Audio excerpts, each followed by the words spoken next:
ঋষিসকলেও পোনপ্ৰথমতে ৰজা পৰীক্ষিতে যেতিয়া কৈ গৈছিল তেওঁলোকে ইমান গুৰুত্ব নিদিলে পোনপ্ৰথমতে। পিছত যেতিয়া ৰজা পৰীক্ষিতে মুক্তি পোৱা দেখিলে তাৰ পাছতহে তেওঁলোকৰ চিন্তা হৈছে এই ঈশ্বৰৰ কথাখিনি শুনি শুনিও বোলে গতি পাব পাৰি নি। তেতিয়া ক'লে বোলে আপুনি আকৌ এবাৰ ভালদৰে কওক শুকদেৱক। তেতিয়া শুকদেৱে ক'লে কি যে তোমালোকৰ অভিমান আছে, মই আকৌ পুনৰাবৃত্তি নকৰোঁ, সেই সুতমুনিৰ মুখেৰে তোমালোকে ভাগৱত শ্ৰৱণ কৰা। সুত মানে কি? সুত মানে কিবা এটা কুল নহয়, যজ্ঞৰ সুতিপাত্ৰৰ পৰা যাৰ উৎপত্তি। আৰু তাত্ত্বিক দৃষ্টিৰে পুৰাণ ভাৰত যিটো জানয় সম্যক তাহাকে বোলয় সুত শাস্ত্ৰৰ সন্মত। যিজনে অষ্টাদশ পুৰাণ ভাগৱত তোৰ সম্যক ধাৰণা জানে তেওঁ সুত বুলি কোৱা গৈছে, হয়নে? সেই সুতমুনিক আচাৰ্য পাতি নৈমিষাৰণ্যত ঋষিসকলে প্ৰথম ভাগৱত পাঠ শ্ৰৱণ কৰিছিল। তাতোতো প্ৰথম কি দেখুৱাইছে? জিজ্ঞাসাটো, অৰ্থাৎ জানিবলৈ ইচ্ছাটো।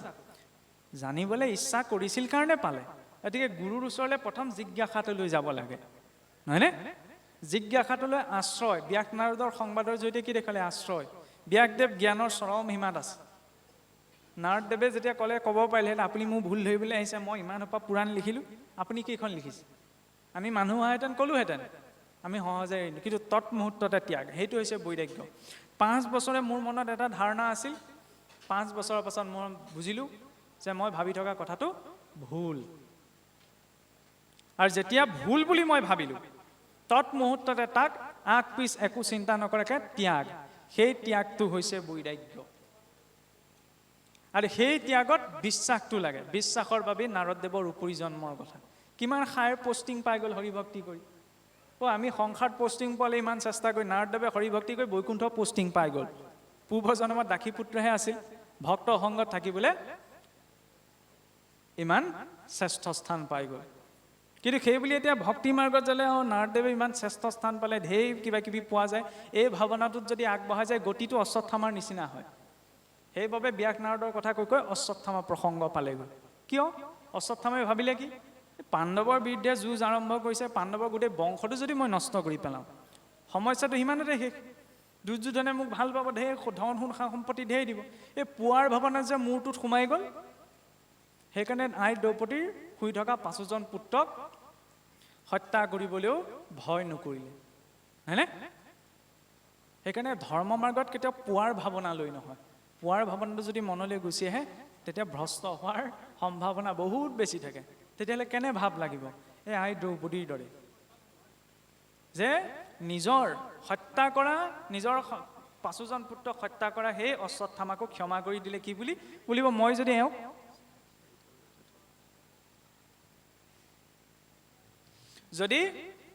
এওঁক যদি মই অনুমতি দিওঁ, তেতিয়াহ'লে এওঁক বধ কৰাৰ লগে লগে আজি মই 5জন পুত্ৰক হেৰুৱাই যিটো দুখ পাইছোঁ, তেওঁক মাৰিবলৈ দিয়াৰ লগে তেওঁৰ মাতৃগৰাকীয়ে কিমান দুখ পাব। দৰ্শনটো কিমান গভীৰ চাওকচোন। আমি ভাবিমনে? ভুলতো নাভাবোঁ। আমি বাদ দিয়কচোন, আমি আনৰ কথা দূৰে গৈছোঁ, নিজৰ পৰিয়ালৰ কথাই নাভাবোঁ। সেইকাৰণে কলি এতিয়া ক'ত সোমালে? মানুহৰ ভিতৰত। আগতে বসুধৈৱ কুটুম্বকম বুলি যে কোৱা হয়, যে গোটেই জগতখনেই মোৰ বাবে পৰিয়ালৰ নিচিনা, এইটো আজিকালি আমাৰ ভাষণতহে কওঁ। কোনেও নাভাবে নিজৰ গোটেই পৃথিৱীখনক নিজৰ পৰিয়ালৰ নিচিনা। এইটো সত্য যুগত ভবা গৈছিল। তাৰপৰা চিন্তাধাৰা সংকীৰ্ণ হ'লে, তেতাত ভাবিব দিলে কিহৰ বোলে গোটেই পৃথিৱীখন মোৰ পৰিয়াল, নিজৰ নিজৰ ৰাজ্যখনে মোৰ পৰিয়াল। সেইকাৰণেতো ৰাম ৰাৱণৰ যুদ্ধ, নিজৰ ৰাজ্যৰ চিন্তা এফালৰ পৰা। দাপৰ পোৱাহিৰ লগে লগে আৰু সংকীৰ্ণ হ'ল। ৰাজ্যখনেই মোৰ পৰিয়াল নহয়, ৰাজ্যত কোনোবাই খাবলৈ পাইছে, পিন্ধিবলৈ পাইছে, দৰকাৰ নাই, মোৰ নিজৰ পৰিয়ালটো ভালে থাকিলেই হ'ল। দাপৰত সেইকাৰণে একেটা বংশৰ মাজতে যুদ্ধ, নহয়নে? কলিত আৰু সমস্যা হ'ল। কলিত এতিয়া মোৰ পৰিয়ালটোৱে মোৰ পৰিয়াল নহয়, ময়ে মোৰ পৰিয়াল, মই ভালে থাকিলেই হ'ল। বাকী মোৰ পিতৃ মাতৃ পুত্ৰ ভাৰ্যা ইষ্ট মিত্ৰ কোনোবাক খাবলৈ পাইছে নাপাইছে, ভালত আছে কালত আছে, মোৰ দৰকাৰ নাই। এইটো কলিৰ চিন্তা, হয়নে? সেইকাৰণে কলি এতিয়া মানুহৰ ভিতৰত সোমায়। আগতে 2টা গ্ৰহৰ মাজত বোলে যুঁজ হৈছিল, তেতাত 2খন ৰাজ্যৰ মাজত, দাপৰত এটা পৰিয়ালৰ মাজত, এতিয়া একেটা মানুহৰ ভিতৰতে। কুৰুক্ষেত্ৰ এইখনতো, ইয়াতো এখন কুৰুক্ষেত্ৰ চলি। কুৰু মানে হৈছে আন্ধাৰ, ক্ষেত্ৰ মানে হৈছে শৰীৰ। এইখন কুৰুক্ষেত্ৰত এতিয়া আমি পঞ্চপাণ্ডৱৰ পক্ষত থিয় দিওঁ নে এতিয়া কৌৰৱৰ পক্ষত থিয় দিওঁ, সেইটো নিজৰ কথা। আৰু কৌৰৱৰ 100 কৌৰৱে বোলে পাণ্ডৱৰ বিৰুদ্ধে যুঁজিছিল এনেকুৱাও নহয়।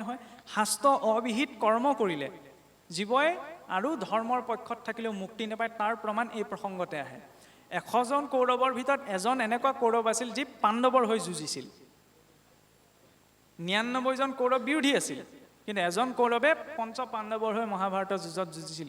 ইউয়ুৎসু যুদ্ধ জয় হোৱাৰ পাছত যেতিয়া উভতি আহিলে, উভতি অহাৰ পাছত মাতৃ গান্ধাৰীয়ে তেওঁলোকক আদৰণি জনাইছে। যেতিয়া ইউয়ুৎসুৰ সন্মুখী হ'ল, সন্মুখী হওঁতে তেতিয়া মাকে কৈছে, বোপাই তই নিজৰ ককাই ভাইকে মাৰি থৈ আহিছ, তোক মই কি বুলি আদৰণি যাম।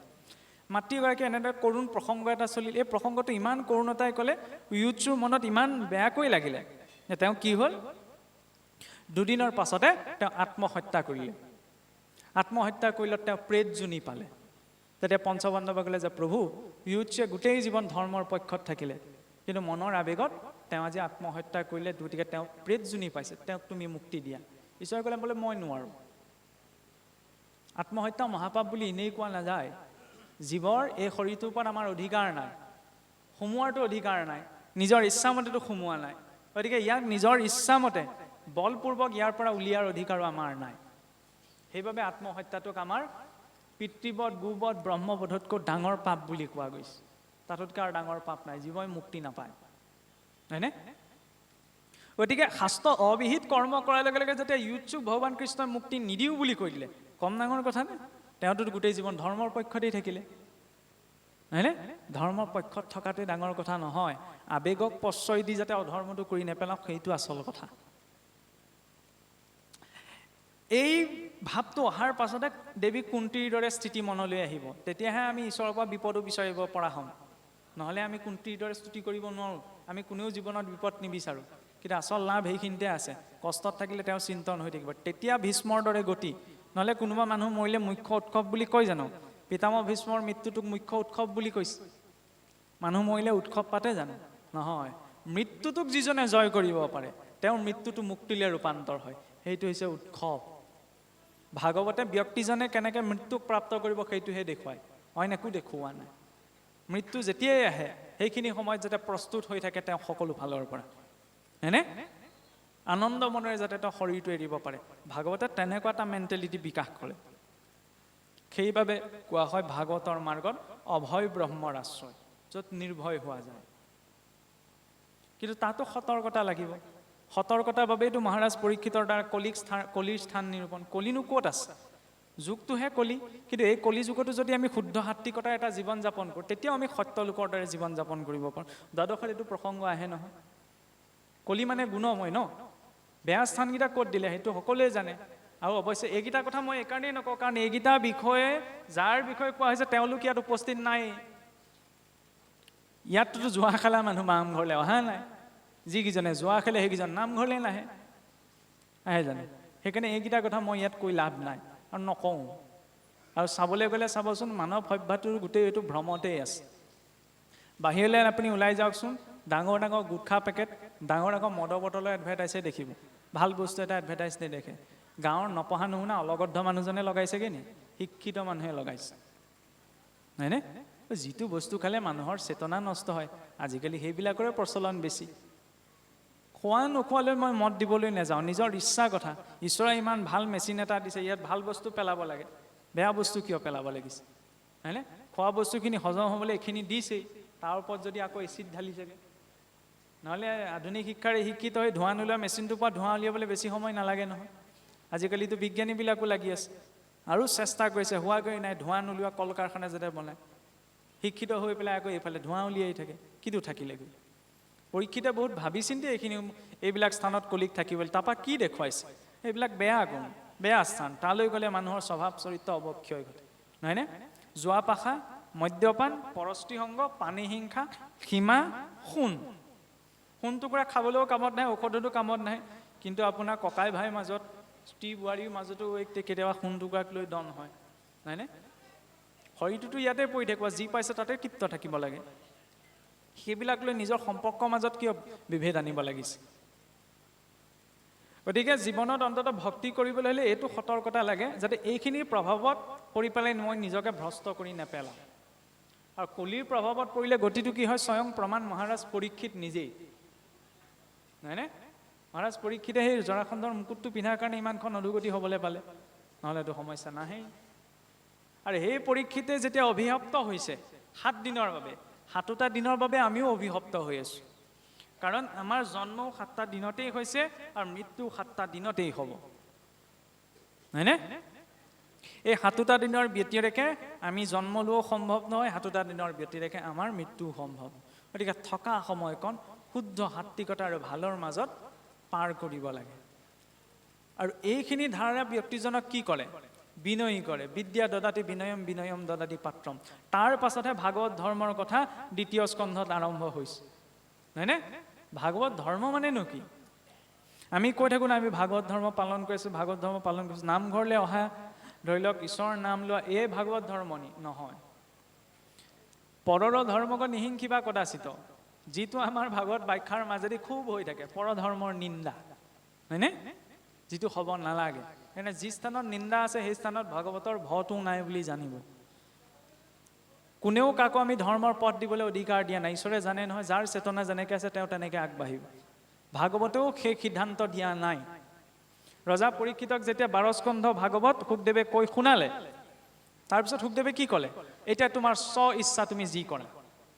গীতা ভগৱন্তই কোৱাৰ পিছত অৰ্জুনক কি ক'লে? মই তোমাক বুজাব লগা আছিল, বুজালো, এতিয়া তোমাৰ যি ইচ্ছা তাকে কৰে, নহয়নে? পথসমূহ দেখুৱাই দিছে, কোনটো পথত গ'লে কি পাবগৈ, কি পথত যায় তাৰ বাবে ব্যক্তিজন স্বতন্ত্ৰ। ইয়াৰ পাছত কি হৈছে? ভগৱন্তৰ লীলা অৱতাৰৰ বৰ্ণনা আহিছে আপোনাৰ 2য়ত। ভগৱন্তৰ 6 প্ৰকাৰৰ অৱতাৰ আছে। অংশ অৱতাৰ, ব্ৰহ্মাদি প্ৰজাপতিসকল হৈছে অংশ অৱতাৰ। অংশাংশ অৱতাৰ, ব্ৰহ্মা আদি প্ৰজাপতিসকলৰ সহায়ৰ নিমিত্তে যাক নিয়োগ কৰা যায় তেওঁলোক হৈছে অংশাংশ অৱতাৰ। কলা অৱতাৰ, মৎস্য কুৰ্ম বৰাহ নৃসিংহ হৈছে ভগৱন্তৰ কলা অৱতাৰ। আৱেশ অৱতাৰ, ভগৱান দত্তাত্ৰেয়, কপিল প্ৰভু, ঋষভদেৱ ভগৱন্তৰ আৱেশ অৱতাৰ। পূৰ্ণ অৱতাৰ, যেতিয়া ভগৱন্তৰ চতুৰ্বিহু ৰূপত আহে, নহয়নে? ভৰত, ৰাম, লক্ষ্মণ, শত্ৰুঘ্ন, তেতিয়া তেওঁক কোৱা হয় পূৰ্ণ অৱতাৰ। আৰু পৰিপূৰ্ণতম অৱতাৰ ভগৱান কৃষ্ণ, পৰিপূৰ্ণতম অৱতাৰ। ইয়াৰ পাছত 10 লক্ষণ বৰ্ণনা। 3য়ত আৰম্ভ হৈছে প্ৰথম সৰ্গ লক্ষণ, অৰ্থাৎ ঈশ্বৰৰ বৈকৃত সৃষ্টি। ঘৰটো বনাবলৈ যাতে মেটেৰিয়েলখিনিৰ বিষয়ে জানিব লাগিব ন, ভাল ৰদ ব্যৱহাৰ কৰিছে নে নাই কৰা, ভাল চিমেণ্ট ব্যৱহাৰ কৰিছে নে নাই কৰা। প্ৰথমতে কি আহিছে? সৃষ্টি বৰ্ণনা। এই জগতখন বনাবলৈ যাওঁতে কেনেধৰণৰ তত্ত্বৰ ক'ত কি কেনেধৰণৰ প্ৰয়োগ হৈছে। আৰম্ভণি হৈছে প্ৰলয়ৰ প্ৰসংগত। নিত্য প্ৰলয়, খণ্ড প্ৰলয়, মহাপ্ৰলয়। নিত্য প্ৰলয় যিটো সদায় চলি আছে, এই শৰীৰটো আয়ু ক্ষয় হৈ হৈ গৈ আছে, জগতখনৰ আয়ু ক্ষয় হৈ হৈ গৈ আছে, এইটো নিত্য প্ৰলয়, চকুৰে আমি দেখা নাই। এই আপোনাৰ মহাভাৰতৰ প্ৰসংগত যক্ষৰূপী ধৰ্মই মহাৰাজ যুধিষ্ঠিৰক অন্তিমটি প্ৰশ্ন এইটোৱে সুধিছিল যে মহাৰাজ, সংসাৰ আটাইতকৈ আশ্চৰ্যকৰ কথা কি? তেতিয়া মহাৰাজ যুধিষ্ঠিৰে কৈছিল যে মানুহে দেখি আছে যে চকুৰ প্ৰচাৰতে মানুহৰ জন্ম হৈ আছে, চকুৰ প্ৰচাৰতে মানুহৰ মৃত্যু হৈ আছে, কিন্তু মাজৰ সময়তে মানুহে নিজকে অমৰ যেন অনুভৱ কৰে, হয়নে নহয়? সিদিনা জন্ম, সিদিনা মৃত্যু হ'ব, কিন্তু মাজৰ সময়ছোৱাই যেন আমাৰ জীৱনলৈ মৃত্যু নাহে, আমি অমৰ, এনেকুৱা এটা অনুভৱ হয়। এইটোৱে সমস্যা। মৃত্যুক দিনটোত বোলে 70 বাৰ মনত পেলাব লাগে, তেতিয়াহ'লে বেলেগকৈ সদাচাৰ নোহোৱাকৈ অন্ততঃ বহুত বেয়া কাম কৰাৰ পৰা মানুহ বাচি থাকে, হয়নে? মই মৰিম, এইটো কাম যদি কৰি থাকোঁতে, এইটো বেয়া কাম কৰোঁতে, এইটো বেয়া ভাবোঁতেই যদি মই মৰিবলৈ হয়, তেতিয়া তাৰ অনুপতিৰ গতি পাম, নহয়নে? সেইকাৰণে বোলে মৰাৰ কথা খুব পাতিব লাগে। আমাৰো ভয় কৰে মানুহে, মৰাৰ কথা পাতিব নাপায়, পাতিব লাগে যিমান পাৰি সিমান, যাতে অন্ততঃ ভয় কৰে, ভগৱানলৈ নহ'লেও অন্ততঃ মৃত্যুটোলৈ, হয়নে? সেইটো বহুত সতৰ্কতা আনে জীৱনলৈ। আৰু যাই হওক, এতিয়া খণ্ড প্ৰলয়, ব্ৰহ্মাদেৱৰ যেতিয়া বোলে আধা বছৰ হয় তেতিয়াহ'লে খণ্ড প্ৰলয় সৃষ্টি হয়, আৰু 100 বছৰ হ'লে মহাপ্ৰলয়। চিন্তাধাৰা চাওকচোন, মহাপুৰুষ ইমান টেঙৰ, মহাপুৰুষ শংকৰদেৱ, মানুহখিনিক জানে যে সহজে এনেই কিবা এটা দিলে মানুহখিনিয়ে গুৰুত্ব নিদিয়ে, সেইকাৰণে কি কৰিলে, এই মহাপ্ৰলয়ৰ সময়ত এই গোটেই 14খন ব্ৰহ্মাণ্ড যি আছে বোলে, গোটেই 14খন ব্ৰহ্মাণ্ড নষ্ট হৈ যায়। গতিকে এই 14খন ব্ৰহ্মাণ্ডত যিমানবিলাক সিদ্ধি ঋদ্ধি আছে সেইবিলাকৰ কথা গুৰুত্ব এটা নিদিলে, চিধাই বৈকুণ্ঠ পালেগৈ। বৈকুণ্ঠৰ কথা কিয় ক'লে? যোজনা এটাত সেইকাৰণে লিখিছে বোলে, বৈকুণ্ঠৰ পৰা আহোঁ একেলগে বাটত হেৰাল লগ, সত্যত এটা দাপৰত বিচাৰি কলিত পাইছোঁ লগ।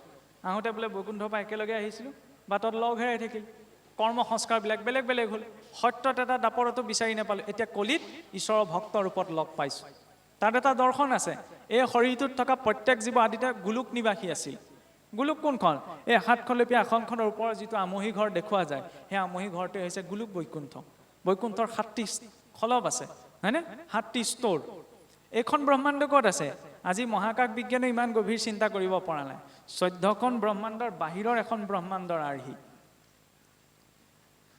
কি আমি ক'ত আছো পৃথিৱীকে ধৰি আমাৰ 9টি গ্ৰহৰ সৌৰজগত এনেকুৱা হাজাৰ হাজাৰ সৌৰজগত লগ লাগি আমাৰ হাতীপতি নামৰ তাৰকা ৰাজ্যখন এনেকুৱা হাজাৰ হাজাৰ তাৰকা ৰাজ্য লগ লাগি ভূলোকখন ভূলোকৰ তলত অতল বিতল সুতল তলাতল ৰসাতল মহাতল পাতাল ভূলোকৰ ঊৰ্ধ্বত ভূলোক সুৰলোক মহলোক জনলোক তপলোক সত্যলোক হাতে হাতে মিলি 14খন ভুৱন সজ্জিত হৈ আছে মাল্টি ইউনিভাৰ্সৰ কনসেপ্ট এতিয়াহে আহিছে ভাগৱতে হাজাৰ বছৰ আগৰ পৰা কৈ আছে তাৰ ওপৰত এটা মায়াৰ আৱৰণ আছে বোলে সেই মায়াৰ আৱৰণটোৰ অধিষ্ঠাত্ৰী হৈছে দেৱী দুৰ্গা দুৰ্গা নামটো একেন দুৰ্গৰ পৰা আহিছে মহামায়া নহয় জানো মহামায়া কিয় কোৱা হয় কাৰণ এই গোটেই 14খন ভুৱন মায়াৰ অধীন হৈ আছে মহাপুৰুষ মাধৱদেৱে যে লিখিছে যে ব্ৰহ্মা আদি কৰি জীৱ যত ৰাম ৰাম ৰাম ৰাম ৰাম মায়া সজ্জা মাজে আশ্ৰয় ঘুমতি যে মায়া সজ্জাত সকলো শুই আছে এনেকুৱা অনন্ত কোটি হিৰণ্য গৰ্ভ বোলে মহাকাশত ব্যাপ্ত হৈ আছে মহাশূন্যত তাৰ ঊৰ্ধ্বত আছে বৈকুণ্ঠ যেতিয়া খণ্ড প্ৰলয় হয় ব্ৰহ্মাদেৱৰ আধা বছৰ বয়সত গোটেই ব্ৰহ্মলোকলৈকে সত্যলোকৰ তললৈকে যিমানবিলাক লোক আছে সকলো বোলে জলত মগ্ন হৈ যায় আৰু মহাপ্ৰলয়ৰ সময়ত ব্ৰহ্মলোকলৈকে সকলো নষ্ট হৈ যায় সেইবাবে মহাপুৰুষে লিখিছে ব্ৰহ্মাসৰ পুৰন্দৰ জাকিৰি চাকৰ ইয়াত সকলো বোলে চাকৰ সত্যলোকত বহি থকা ব্ৰহ্মাৰ পৰা মনুষ্যলৈকে চাকৰি শব্দটোৰো সন্মানেহে চুইকাৰডালেহে বচাই ৰাখে নহয় জানো চাকৰ শব্দটো বেয়া শব্দ নহয় চাকৰ শব্দটো কি সেৱক আমি সকলোতো সেৱা কৰ্মতে আছো ন হেব্য তত্ত্ব সংসাৰত মাত্ৰ এটাই আছে একমাত্ৰ ভগৱান বাকি সকলো সেৱক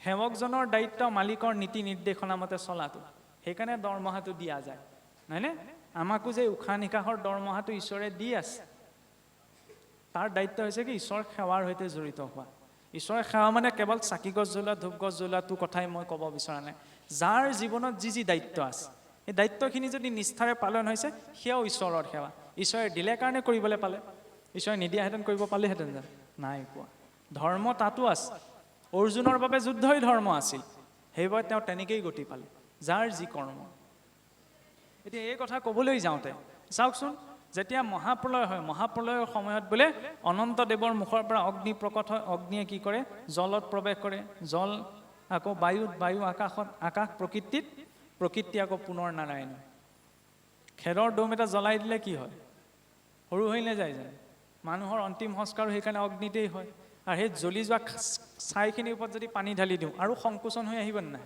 সেইকাৰণে ক'ত অগ্নি প্ৰৱেশ কৰে জলত জল বাষ্পীভূত হৈ বায়ুলৈ যায় বায়ু যায় আকাশলৈ আকাশ মানে ওপৰত দেখি থকাখন নহয় আকাশ মানে হৈছে শূন্য অৱস্থা ভগৱান ক'ত আছে ওপৰত নাই এইখন আকাশত নাই এইটো ভুল দিশ ভগৱান পূব দিশত আছে সেইবাবে আমি এইটো সাধাৰণ স্তৰতহে কওঁ যে পূব দিশত সূৰ্য উদয় হয় কাৰণে আমি ভগৱানৰ উপাসনা কৰোঁ হয় লগতে আৰু এটা দৰ্শন আছে যে মহাকাশত পূব দিশটো হৈছে ঊৰ্ধ্ব দিশ কেনেকৈ পৃথিৱীৰ চাৰিওকাষে সূৰ্যৰ চাৰিওকাষে পৃথিৱীখন ঘূৰি থাকে বুলি আমি জানো পৃথিৱীৰ উত্তৰ মেৰুতো মানুহ নাই দক্ষিণ মেৰুতো মানুহ নাই মানুহ এই ছাইডখিনিতহে আছে এই মানুহখিনি যেতিয়া ওপৰ বুলি দেখুৱাইছে এইটো কি হ'ল সূৰ্যৰ দিশটোহে আকাশখন এইটো ওপৰ দিশ নহয় ন ঊৰ্ধ্ব দিশটো কি পূব দিশটো সেইবাবে আমি পূব দিশত উপাসনা কৰোঁ নহয়নে ভগৱন্ত ক'ত আছে ঊৰ্ধ্বত আছে আৰু এই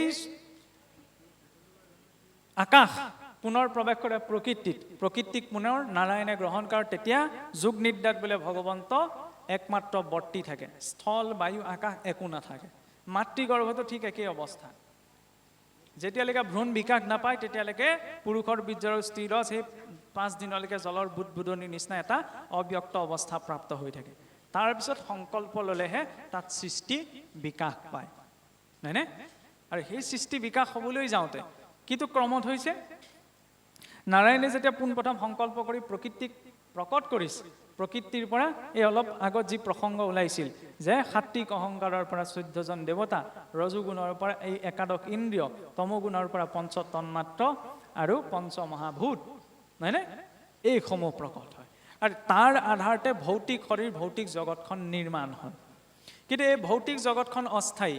ব্ৰহ্মাদেৱৰ যেতিয়া পূৰ্ণ 100 বছৰ হৈ যায় তেতিয়া এই ভৌতিক জগতখন নষ্ট হৈ যায়। সত্যত এটা দাপৰ কলি 4 যুগ, হয়নে? সত্যৰ বয়স 17,28,000, বা তেতা 12,96,000, 8,64,000 দাপৰ, 4,32,000 কলি, 4টা যুগ লগ লাগি এটা দিব্য যুগ। এনেকুৱা 71টা দিব্য যুগ লগ লাগি এটা মন্বন্তৰ। 14টা মন্বন্তৰ আছে, 14টা মন্বন্তৰত 14জন মনুৱে শাসন কৰে। 432 কোটি বছৰে ব্ৰহ্মাদেৱৰ 12 ঘণ্টা। সেই 12 ঘণ্টাত 14জন মনুৰ শাসনকাল পাৰ হৈ যায়। এতিয়া আমি বৈৱস্বত মনুৰ শাসনকালত আছোঁ। ভগৱান কৃষ্ণ প্ৰতিটো দাপৰত নাহে নহয়। 71টা দিব্য যুগৰ মাত্ৰ 28 সংখ্যক দাপৰ যুগত, আৰু এতিয়া আপুনি ময়ো 28 সংখ্যক কলিযুগ। ইয়াৰ আগতে আৰু 27টা কলিযুগ পাৰ হৈ গ'ল, ইয়াৰ পাছতো আৰু কলিযুগ পাৰ হ'ল, নহয়নে? সময় গণনাটো ইমান দীঘল। 432 কোটি বছৰে যদি ব্ৰহ্মাৰ আধা দিন হয় তেতিয়া এটা দিনত 864 কোটি বছৰ। 864 কোটি বছৰে ব্ৰহ্মাদেৱৰ মাত্ৰ এটা দিন। এইবিলাক কল্পনা কৰা কথা। 864 কোটি বছৰ ব্ৰহ্মাৰ জানো এদিন হোৱা সম্ভৱ? মহাকাশ বিজ্ঞানেও এই কথাটো প্ৰমাণ কৰিছে ন। যিমানে মহাকাশত ঊৰ্ধ্বলৈ গৈ থকা সময়ৰ গতিটো বেলেগ বেলেগ, সময় আপেক্ষিক। ভাৰতৰ সময় চীনৰ লগত নিমিলে। গতিকে মহাকাশত যিমানে ঊৰ্ধ্বলৈ গৈ থকা সময়ৰ গতি যদি কমি যায়, আমি আছোঁ ভূলোকতহে। ব্ৰহ্মাদেৱ কিমানত আছে? ভূলোক, সুৰলোক, মহলোক, জনলোক, তপলোক, সত্যলোক। সত্যলোকত আছে। সেইবাবে দশমত এটি প্ৰসংগ আহে, যেতিয়া ৰেৱতীৰ বিবাহৰ উদ্দেশ্য লৈ পেলাই ৰেৱতীৰ পিতৃয়ে ব্ৰহ্মলোকলৈ গৈছিল, খন্তেক সময় ব্ৰহ্মলোকত অপেক্ষাহে কৰিছিল। এইফালে বোলে পৃথিৱীত সহস্ৰ যুগ পাৰ হৈ গুচি গ'ল। কাৰণ সময়ৰ গতিটো একেই নহয় যে। সময় আপেক্ষিক, এইটো আইনষ্টাইনে 19ৰ দশকতহে কৈছিল। ভাগৱততো 1000 বছৰ আগৰ পৰা সেইটো ধাৰণা আছে, হয়নে? এতিয়া সেই 864 কোটি বছৰ এটা কল্প, তেনেকুৱা 100 কল্পৰে হৈছে এজন ব্ৰহ্মাৰ পূৰ্ণ আয়ুস। কিন্তু ইমান দীঘলীয়া সময়তো যদি ব্ৰহ্মাদেৱেও যদি ঈশ্বৰ ভক্তি পৰায়ণ নহয়, সাধাৰণ মনুষ্য কি বোলে? ব্ৰহ্মাৰো মুকুতি নাই নভৈলে ভকতি, সামান্যৰ কিবা কথা কহিবু নৃপতি। যে সেই ব্ৰহ্মাই 100 কল্পটো যদি ঈশ্বৰ ভক্তি কৰিব নোৱাৰে, মুক্তি পোৱা সম্ভৱ। আমি কেনেকৈ পাম? এতিয়া এই জীৱটোক ঈশ্বৰক যে পাহৰি আহিলে, তাক মনত পেলাই দিবলৈ কি কৰিলে? এই 14খন ব্ৰহ্মাণ্ড যেতিয়া নষ্ট হৈ যায় তেতিয়াও বৈকুণ্ঠ বৰ্তি থাকে। বৈকুণ্ঠৰ কেতিয়াও সৃষ্টি নাই, বৈকুণ্ঠৰ কেতিয়াও নষ্ট নাই। সেই বৈকুণ্ঠৰ 7টি ভাগ আছে নহয়, তাৰ আৰ্হিতেই সিংহাসন ভাগ দিলে। চাবলৈ গ'লে 14খন ব্ৰহ্মাণ্ডৰ বাহিৰৰ এখন ব্ৰহ্মাণ্ডৰ আৰ্হি হয়নে নহয়? আজিলৈকে কোনোবা সংস্কৃতিত কৰিব পৰা গৈছেনে ইমান ডাঙৰ কল্পনা? কল্পনা বুলি যদিও লওঁ, কিয় দিলে? যাতে দেখাৰ লগে লগে জীৱৰ নিজৰ ঘৰখনৰ কথা মনত পৰে। ঈশ্বৰৰ ওচৰৰ পৰা আহিছিল ন। ফিৰিঙতিটো উৎপত্তি ক'ৰ পৰা হয়? জুইকুৰাৰ পৰা। কিন্তু ফিৰিঙতিটো জুইকুৰাৰ পৰা আঁতৰি গুচি আহে, খুচৰি দিলে, হয়নে? ঠিক তেনে পৰমাত্মাৰ পৰা যে জীৱাত্মা ওলাই আহিল, আঁতৰি আহিল, কিয়? কিহে খুচৰি দিলে? বাসনাই, ভোগৰ বাসনাই। সেইকাৰণে কৰ্মবিলাক বেলেগ বেলেগ, এতিয়াও বুজি পোৱা নাই, হয়নে? আৰু অসামৰ্থ্যৱান আমি হৈ আছোঁ, কাৰণ সংসাৰৰ প্ৰকৃতিটোৱে সেইটোৱা। তাৰ মাজতো আকৌ এনেকুৱাও আছে নহয়, বোলে অসুৰ স্বভাৱ ধৰি কতু পাপিনৰ, মোক ভজিবা কিঞ্চিতে কোনাই মন, মোৰ কথা শ্ৰৱণে কিঞ্চিতো শ্ৰদ্ধা নাই, আনে কহিলেও তাৰ কৰ্ণ ফাটি যায়। অসুৰত্ব এইখিনিতে প্ৰকাশ পায়, হয়নে? যেতিয়া ঈশ্বৰৰ কথা শুনিলে কাণখন ইচাত বিচাত লাগে, তেতিয়াই জানিব ভিতৰত মোৰ অসুৰত্ব আছে। অসুৰ বুলি বেলেগ এটা নাই নহয়। ভাল কথা শুনিলে তেতিয়া মনটো সতৰ্ক হ'ব লাগে, নহয়নে? সেইবাবে অন্তৰ শুদ্ধিৰ বাবেতো শাস্ত্ৰক দিয়া হৈছিল। অন্তৰত পবিত্ৰতে প্ৰকৃততে কি আছে সেইটো চাবলৈ হ'লে আটাইতকৈ উত্তম সময় কোনখিনি? ঘৰত যেতিয়া অকণমান নীৰৱে থকা যায়, সেইখিনি সময়ত মনলৈ কেনেকুৱা চিন্তা আহে, তেতিয়াই ভিতৰত কি প্ৰকৃতি আছে আচলটো ওলাই আহে। যদি অকলে বহুতে মনলৈ বেয়া চিন্তা আহিছে, তেতিয়াহ'লে জানিব লাগে ভিতৰত অকণ মেৰামতি কৰাৰ প্ৰয়োজনীয়তা আছে। যদি ভাল চিন্তা আহিছে, ঠিকেই, গাড়ীখন ঠিকে ঠিকেই গৈ আছে। যদি সঠিক গাড়ীখনত উঠা যায়, তেতিয়াহ'লে লক্ষ্যটো নাজানিলেও আপুনি মই সঠিক জেগাতেই নামিমগৈ, নহয়নে? কিন্তু সঠিক ঠিকনাটো জনাৰ পাছতো সঠিক গাড়ীখনত যদি উঠা নাযায়, তেতিয়াহ'লে ভুল জেগাতহে নামিবলৈ পাম। সেইকাৰণে গাড়ীখনত সঠিক গাড়ীখনত উঠিব লাগে। সঠিক গাড়ীখন কি? ভক্তি। ৰাস্তা একেটাই, ঢেৰ খলা বমা আছে। অভক্তজন গ'লে দুখ অকণমান পালে তাতে গুৰ মাৰিব, উভত মাত দুটামান মাতিব। ভক্তজন গ'লে আপোনাৰ উজুতিটো খাই পেলাই কৃষ্ণ বুলিহে ক'ব। পাৰ্থক্য সেইখিনিতেই। ৰিক্সাখনত গ'লে বেছিকৈ থেকেচা খাওঁ, আৰামী গাড়ী এখনত গ'লে থেকেচা কেইটা নাখাওঁ নহয়। ভক্তি হৈছে সেই আৰামী গাড়ীখন, জীৱনত পোৱা থেকেচাবিলাক ক্ষেত্ৰত ব্যক্তিজনক সহনশীল কৰি তোলে, হয়নে? এতিয়া এই প্ৰসংগত যেতিয়া চাওকচোন 14খন ব্ৰহ্মাণ্ডৰ বাহিৰৰ এই সিংহাসনৰ পদভাগ আমাক দিলেহি, তেতিয়া তাক দৰ্শন কৰি প্ৰত্যেক জীৱই পুৱা গধূলা অন্ততঃ এইটো চিন্তা কৰিব লাগে যে শৰীৰটোত থকা সময়ছোৱাখনটো থাকিবই লাগিব। অন্তিম সময়ত যাতে সেই শৰীৰক চিন্তা কৰি আমি অন্ততঃ নিজৰ জীৱনটো ধন্য কৰিব পাৰোঁ। কাৰণ ঈশ্বৰে আমাক বহুত দিছে। আটাইতকৈ ডাঙৰ উপহাৰ হৈছে এই শৰীৰটো। ফুটা নামেতো নৈ পাৰ হ'ব নোৱাৰি। শেষত বৰ বেছি দীঘলীয়া নকৰোঁ, সময়ো কৈছেগৈ। সৰু কথা প্ৰসংগ এটাই মই সামৰণি মাৰিম। এজন কি হৈছিল, এজন বহুত ঈশ্বৰৰ বিশ্বাসী, এইবিলাক আচলতে কথা বুজাবলৈ কোৱা কিছুমান কাহিনীহে। ঈশ্বৰত এজন বহুত বিশ্বাসী ভক্ত আছিল। 24 ঘণ্টা অকল ঈশ্বৰৰ গুণনাম শ্ৰৱণ কীৰ্তন কৰিয়ে পাৰ কৰে। কিন্তু কি হ'ল, কিবা দৈৱ পাকত পঢ়ি শৰীৰত বহুত দুৰাৰোগ্য বেমাৰ এটাই দেখা দিলে। তাৰ পাছত মানুহে আৰু পটককৈ নিগেটিভকৈহে ভাবে। মানুহে ক'বলৈ ধৰিলে, হেই আইছা ভকতি কৰি কি হ'লগৈ, গোটেই 24 ঘণ্টা ঈশ্বৰৰ নামেই লৈ থাকে। ঈশ্বৰৰ নাম লোৱাজনেও সেইটো বেমাৰ হোৱা নাই, ঈশ্বৰৰ নাম নোলোৱাজনক এইটো এই দুৰাৰোগ্য বেমাৰটোৱে পালে। তাৰপাছত ধৰি লওক তেওঁ অপাৰেশ্যন কৰিব লগা হ'ল। অপাৰেশ্যন কৰাৰ পাছত তেওঁ সামৰ্থ্যতাও আছিল।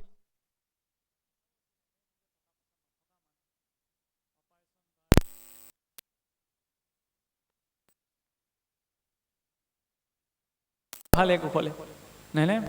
ৰিলিজ দিয়াৰ সময়ত আৰু ধৰি লওক ডক্টৰে বিলখন লৈ আহিছে, আৰু বিলখন লৈ অহাৰ পিছত দেখিছে, বিলখন চোৱাৰ পাছত বিলখন যেতিয়া দেখিছে, তাত যিটো পঢ়ি চোৱাৰ পাছত সংখ্যাটো দেখিলে ন, সংখ্যাটো দেখাৰ পাছতে মানে তেওঁ খুব কান্দিছে। এই এদিন হস্পিটেলৰ ডাক্তৰজনক দেখুৱাবলৈ গ'লেই কেইটকা খৰচ হয়। ইমান জটিল অপাৰেশ্যন এটা কৰিছে, সংখ্যাটো কোৱা নাই আৰু 3 দিন থাকিলে ICUত ভৰ্তি হৈ কিমান খৰচ হ'ব। তাৰপৰা ডাক্তৰজনেও ভাবিছে চাগে বেচেৰা অপাৰেশ্যন কৰিলে ইমান টকা পইচা নাই চাগে, সেইকাৰণে আপোনাৰ ধৰি লওক বিলখন দেখি মনত দুখ কৰিছে। তেতিয়া কৈছে, হ'বলৈ দেউতাকৰ পৰীক্ষাৰ কাৰণে কৈছে বোলে, দেউতা আপুনি চিন্তা নকৰিব, আপুনি এতিয়া সম্পূৰ্ণ আৰোগ্য হৈ গ'ল, মই অলপ বিলখন আপোনাক কমকৈ বনাই দিম, আপুনি চিন্তা নকৰিব, কিন্তু খৰচ দৰৱ পাতি ইত্যাদি খৰচ পাতিটো দিবই লাগিব।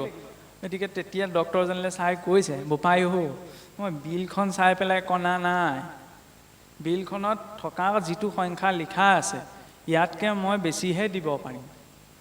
ঈশ্বৰে ইমানখিনি মোক যোগাৰ কৰি দিছে, কিন্তু মই কান্দিছোঁ এই কাৰণে, মই আজি 3 দিন হস্পিটেলত থাকিলোঁ, তোমাৰ লগত যিমানবিলাক সহকৰ্মী আছে 4-5জন মোক চোৱা চিতা কৰিলে, চোৱা চিতা কৰাৰ বাবদ মই মাত্ৰ তোমাক 3,00,000 টকা দিব লগা হৈছে।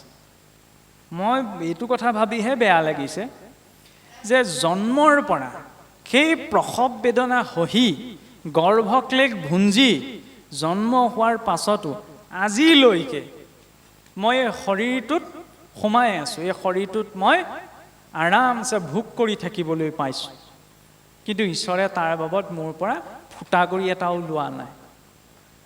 3 দিন থাকিলে কাৰণে মোৰ 3,00,000 টকা গ'ল, জন্মৰ আগমুহূৰ্তৰ পৰা এতিয়ালৈকে ঈশ্বৰে মোক ৰাখি আছে, এটকাওতো লোৱা নাই। গতিকে তেওঁ মোক কিমান ভাল পায় ভাবেৰে চাব লাগে, হয়নে নহয়? ঈশ্বৰৰ আটাইতকৈ ডাঙৰ উপহাৰ হৈছে এই শৰীৰটো। এইটো গুচি গ'লে একোৱে আমাক তৰাব নোৱাৰে। গতিকে সেই চিন্তাধাৰাখিনিৰ বাবেই আচলতে ভক্তি দিয়া হৈছিল, যাতে ঈশ্বৰৰ ওচৰত আমি কৃতজ্ঞ হওঁ।